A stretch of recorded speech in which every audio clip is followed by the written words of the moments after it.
तो दोस्तों एक बार फिर स्वागत है आप सभी का हमारे चैनल पर। और इस वीडियो में हम बात कर रहे हैं अजमेर की एक प्राइवेट यूनिवर्सिटी जो सीयूईटी के बेसिस पे भी लॉ के कोर्सेज आपको ऑफर कर रही है। क्या क्या ऑप्शंस अवेलेबल हैं, क्या कैसी फैसिलिटीज़ हैं, फी स्ट्रक्चर क्या है, कैसे क्या प्लेसमेंट्स के रिकॉर्ड हैं, बच्चों के कैसे रिव्यू हैं, इन सारी चीज़ों को डिटेल में हम डिस्कस करेंगे। अगर आप अजमेर से बिलोंग करते हैं या फिर राजस्थान में देख रहे हैं कि यार लॉ कोर्सेज कर लें, क्या क्या ऑप्शंस अवेलेबल है, तो क्या ये एक ऑप्शन आपके लिए अच्छा हो सकता है या नहीं, ये आपको पता चल जाएगा इस वीडियो के आखिर में। और एक फैसला लेने के लिए आप खुद ही तैयार हो जाएंगे कि यार वर्थ इट होगा कि नहीं होगा। हम किसकी बात कर रहे हैं, पीछे नाम आपको दिख ही जाएगा, भगवंत यूनिवर्सिटी की हम बात कर रहे हैं। ये एक प्राइवेट यूनिवर्सिटी है, अजमेर में सिचुएटेड है और 2008 में स्टैब्लिश हुई है। क्या क्या चीज़ें हैं, सारी चीज़ें हम डिटेल में डिस्कस करेंगे। ये हालांकि और भी वैरायटी ऑफ कोर्सेज आपको प्रोवाइड कराते हैं, लेकिन हम चूंकि लॉ के ही हैं तो हम लॉ की बात कर रहे हैं। ठीक है, आपको क्या करना है, आखिर तक देखना है, बाकी दोस्तों में भी शेयर कर देना ताकि उनको भी ये जानकारी मिल जाए। साथ ही साथ चैनल सब्सक्राइब कर लेना है ताकि लॉ से जुड़ी हर एक जानकारी कॉलेज कोर्स करियर की आपको मिल जाए। यही सबसे पहले अपनी प्रोफाइल पे अपने लिए बेस्ट ऑप्शन अगर जानना चाहते हैं कि क्या होगा मेरे लिए, तो नीचे प्रोफाइल एनालिसिस फॉर्म भी मिल जाएगा जिसको फिल करके जानकारी ले सकते हैं। तो चलो भैया भगवंत यूनिवर्सिटी की बात कर ले। प्रज्ञा प्रतिष्ठा प्रज्ञानम, है ना, वो प्रतिष्ठा परंपरा और वो था ना वो एक मूवी में मोहब्बतें वाला। भाई अच्छा है भगवंत विश्वविद्यालय, देखने में तो बहुत शानदार लग रहा है। और ये अच्छाइयाँ खासियत बोल सकते हैं किसकी, प्राइवेट यूनिवर्सिटीज़ की, कि दिखावा बहुत ज़्यादा हो जाता है, उसी का चार्ज करते हैं, पैसा उसी का लेते हैं। और क्या ये वर्थ इट होती है उस हिसाब से कि नहीं, ये हम बात वही कर रहे हैं। ठीक है, चलो तो ये राजस्थान में लोकेटेड है, ऑब्वियस सी बात है। 2008 में इनको इस्टेब्लिश किया गया था, ISO सर्टिफाइड है, वो वाला ISO स्टैंडर्डाइज्ड। हाँ ठीक है, 2008 प्राइवेट यूनिवर्सिटी अजमेर में ये सिचुएटेड है। और यहाँ पे 150 एकड़ का इनका भव्य कैंपस है। UGC BCI का अप्रूवल भी मिला हुआ है, रिकॉग्निशन। बहुत सारे कोर्सेज ही कंडक्ट करा रहे हैं। लॉ की अगर हम बात कर ले तो ये कोर्सेज हमारे पास अवेलेबल हो जाते हैं। जैसे हम बात करें BA LLB, BCom LLB, BSc LLB, ये तीनों अलग अलग कोर्सेज हैं, इंटीग्रेटेड 5 ईयर प्रोग्राम्स, है ना। 3 ऑप्शन है, BA BCom BSc का। ठीक है, अगर आप चाहते हैं तो 5 साल का ये इंटीग्रेटेड प्रोग्राम है और 30 सीटें अवेलेबल है इन प्रोग्राम्स में। 50,000 रुपये की फ़ी स्ट्रक्चर है ये आपकी। अब आप कहोगे सर ये 50,000 रुपये बस नहीं है, ये 1 साल की है ना। हाँ, 12th क्लास आपको पास करना होता है आपकी रेलेवेंट स्ट्रीम में। इसके अलावा 3 ईयर LLB प्रोग्राम ये कंडक्ट करा रहे हैं, जिसके लिए भी 30 सीटें यहाँ पर रखी हुई हैं। 50,000 की फ़ी स्ट्रक्चर है यहाँ पर। LLM ये PG प्रोग्राम है, ये 2 साल का रहेगा, 15 सीट्स हैं, 50,000 इनका भी फी स्ट्रक्चर। अब LLB के लिए आपको ग्रेजुएशन करनी होती है। हाँ, किसी भी स्ट्रीम में चल जाएगी, कुछ भी हो ग्रेजुएशन आपकी, उसके बाद आप ये कर सकते हैं।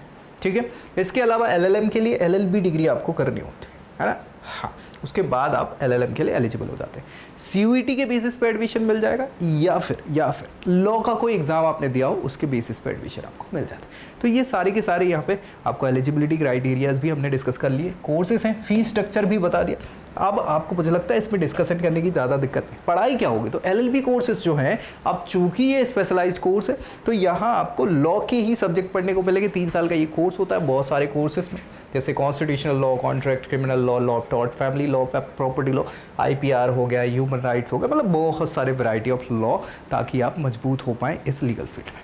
अगर हम BA LLB BCom या BSc LLB की बात करें तो रेस्पेक्टिव आपका जो जनरल कोर्स है, जैसे BA हो गया तो उसके कोर्सेज कुछ पढ़ने होंगे सब्जेक्ट्स, BSc है तो उसके, और BCom है तो उसके कुछ सब्जेक्ट पढ़ने होते हैं। बाकी आपको लॉ स्पेसिफाइड सब्जेक्ट ही पढ़ने होते हैं। तो वही सारी चीज़ें जो LLB में पढ़ रहे हैं वही आपको यहाँ भी पढ़नी होती हैं। ठीक है भाई, चले प्लेसमेंट्स की बात कर ले जो इंपॉर्टेंट है। प्लेसमेंट अगर देखें आप तो 8 लाख का और 4 लाख का, मतलब हाईएस्ट पैकेज 8 का गया है और एवरेज 4 लाख का है।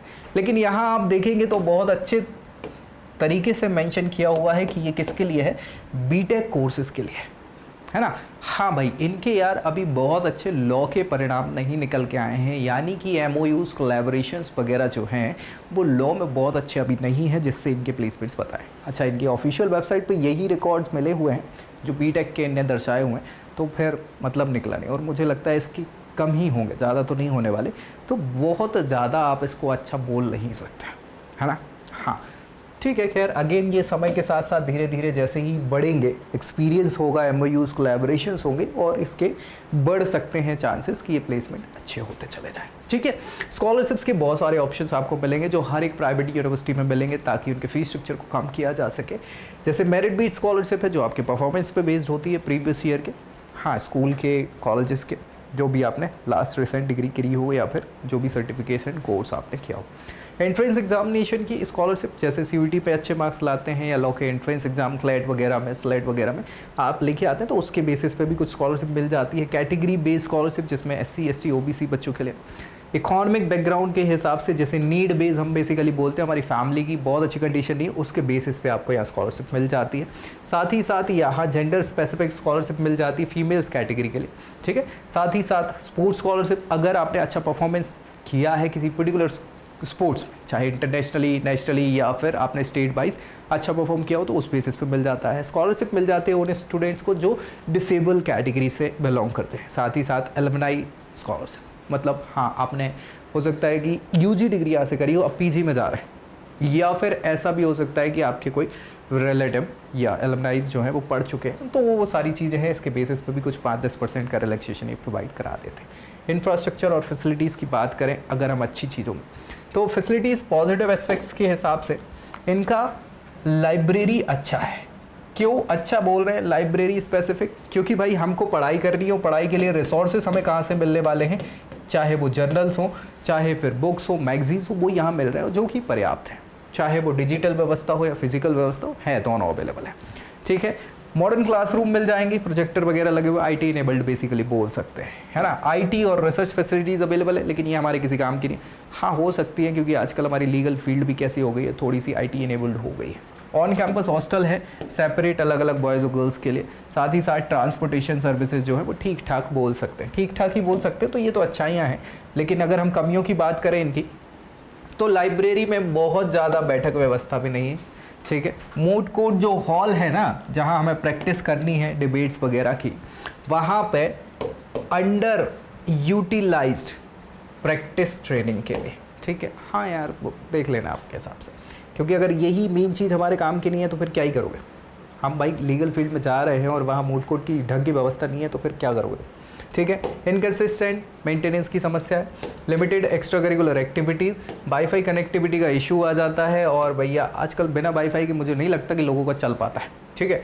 हॉस्टल एमिनिटीज़, हाँ इसको भी इम्प्रूव होने की जरूरत। तो नेगेटिव एस्पेक्ट थोड़े ज़्यादा आपको देखने को यहाँ पे मिल जाएंगे, तो मुझे लगता नहीं है कि ये आपके काम की होने वाली है। स्टूडेंट की कैंपस लाइफ क्या बोल रही है भैया? पॉजिटिवली बोल रहे हैं कि यार सपोर्टिव और अप्रोचेबल फैकल्टीज़ हैं। हाँ वो सभी बोलते हैं, और हाँ होते भी हैं, ऐसा नहीं कि नहीं है, लेकिन हाँ इसको पॉजिटिवली ले भी लो आप, क्योंकि यही तो हमारे रास्ता दिखाएंगे आगे। ठीक है। स्ट्रॉन्ग पीयर कोलैबोरेशन क्या है? स्टडी ग्रुप्स अपॉर्चुनिटी बढ़िया है, लेकिन यार ये कोलैबोरेशन आपको रखने चाहिए किससे? हाँ बहुत सारी अलग अलग कंपनी से, ताकि प्लेसमेंट्स की रिकॉर्ड बढ़िया हो जाए। एंगेजमेंट एक्स्ट्रा करिकुलर एक्टिविटीज़ के साथ, और कल्चरल डाइवर्स कैंपस है, बहुत सारे लोग इधर उधर से आते हैं ऐसा बोल रहे हैं। ठीक है। देख लो। नेगेटिवली बात करें अगर, तो सोशल और कल्चरल इवेंट तो बहुत कम होते हैं, और उसमें भी लॉ स्टूडेंट वाले तो कुछ नहीं होते, जो एक दिक्कत है। इनएडिक्वेट प्रैक्टिकल एक्सपोजर, रियल वर्ल्ड हाँ से अगर लीगल प्रैक्टिस हमें करनी हो, आजकल में कैसे क्या अलग अलग बहुत सारे लीगल डिलेमास चल रहे हैं, उनमें कैसे क्या चीज़ें, उस पर काम नहीं हो रहा है। ठीक है। अंडर डेवलप या पुअरली मेंटेन कैंपस फैसिलिटीज़ हैं, हाई एकेडमिक प्रेशर देखने को मिल जाता है, और स्पेशलाइज्ड सपोर्ट सर्विसेज जो है वो बहुत ज़्यादा नहीं हैं, जिनकी कमी यहाँ बच्चों को देखने को मिल जाती है। तो ये कमियाँ आपको यहाँ मिलेंगी। साथ ही साथ अगर हम बात करें कल्चरल और स्टूडेंट क्लब्स की, जो पहले ही हम बात कर चुके हैं कि कम है, ऑब्वियसली लीगल बच्चों के लिए या लीगल फील्ड वाले जो हैं वो तो और भी कम है, तो यहाँ आप देख लेना, इसमें ज़्यादा अपन क्या ही बात करें। ट्रांसपोर्टेशन की बात करें तो ट्रांसपोर्टेशन रोड्स और हाईवेज तो बढ़िया हैं ही, जिसको कनेक्टिविटी अच्छी मिल जाती मेजर हब से, सिटीज़ से। ठीक है। बस भी मिल जाएंगे, ऑटो रिक्शा वगैरह मिल जाती है, और अफोर्डेबल आपको ये ऑप्शंस देखने को मिल जाएंगे ट्रैवलिंग के। लेकिन यहाँ पे क्या है कि यार वही कंटिन्यूएशन नहीं है, डायरेक्ट रूट्स की कमी है, साथ ही साथ कंजेशन पीक टाइम पे देखने को मिलता है, और सेफ ट्रांसपोर्टेशन रात के समय कम मिलता है। तो ये आपके ऊपर डिपेंड करता है। कैफ़ेज़ की बात करें, क्लब्स की बात करें, हाँ तो देखो इसकी बात करने का कोई इसलिए मतलब नहीं है कि यार जिन्हें चाहिए तो उनके वैरायटी बहुत सारी मिल जाती है बच्चों के लिए। और राजस्थान जैसी जगह में मुझे नहीं लगता कोई दिक्कत यहाँ पे होने वाली है, क्योंकि कल्चरली बहुत स्ट्रॉन्ग है राजस्थान। बहुत सारे ऑप्शंस यहाँ पे आपको मिल जाने वाले हैं। फ़न प्लेसेस इतने मिलेंगे कि आप घूमते घूमते घूमते थक जाओगे। हाँ, वो ख़त्म नहीं होने वाले, पूरी विरासतें पड़ी हैं राजस्थान में हाँ कल्चर की। स्टूडेंट्स के फीडबैक की बात करें अच्छाइयों में, पॉजिटिवली बच्चे कहते हैं कि हाँ फैकल्टी सपोर्टिव है, अप्रोचेबल हैं, valuable practical learning opportunities provide कराते हैं। ठीक है, अफोर्डेबल एजुकेशन है, सस्ती है, हमने बात ही करी, 50,000 रुपये फीस लग रही है, ज़्यादा नहीं। कल्चरल डाइवर्सिटी भी देखने को मिल जाती है। लेकिन कमियों की अगर बात करें तो एक्स्ट्रा करिकुलर एक्टिविटी, क्योंकि ओवरऑल डेवलप होना है भाई, हमें केवल पढ़ना होता तो वो तो हम आजकल कहीं से भी पढ़ लेते बच्चे, है ना। इसके अलावा इनकन्सिस्टेंट मेंटेनेंस की सर्विसेज मिल जाती हैं, साथ ही साथ प्लेसमेंट्स की अपॉर्चुनिटी बहुत अच्छी नहीं है, बहुत अच्छी नहीं है यार, है ना। और एकेडमिक प्रेशर तो बच्चों को मिल ही जाता है। तो ये सारी समस्याएँ जो हैं आपको थोड़ी सी देखने को मिलेंगी यहाँ पर, जो मुझे नहीं लगता कि आपको एक बेहतरीन अपॉर्चुनिटी प्रोवाइड करा पाएंगे। लेकिन हाँ, आपको चाहिए है बेहतरीन अपॉर्चुनिटी अपने लिए और ये जानना चाहते हैं कि क्या बेस्ट होगा, तो नीचे प्रोफाइल एनालिसिस फॉर्म भी मिल जाएगा, जिसको फिल करके अपने लिए ये जानकारी आप ले सकते हैं। बाकी यार कुछ बच गया है तो कमेंट करिए ताकि उसको रिजॉल्व किया जा सके। दोस्तों में शेयर करिए और चैनल सब्सक्राइब करना बिल्कुल मत भूलिए। अगली वीडियो में अगली जानकारी के साथ मिलेंगे, तब तक के लिए जय। I hope you like this video. For more such videos, keep watching our channel. And do not forget to like, share and subscribe.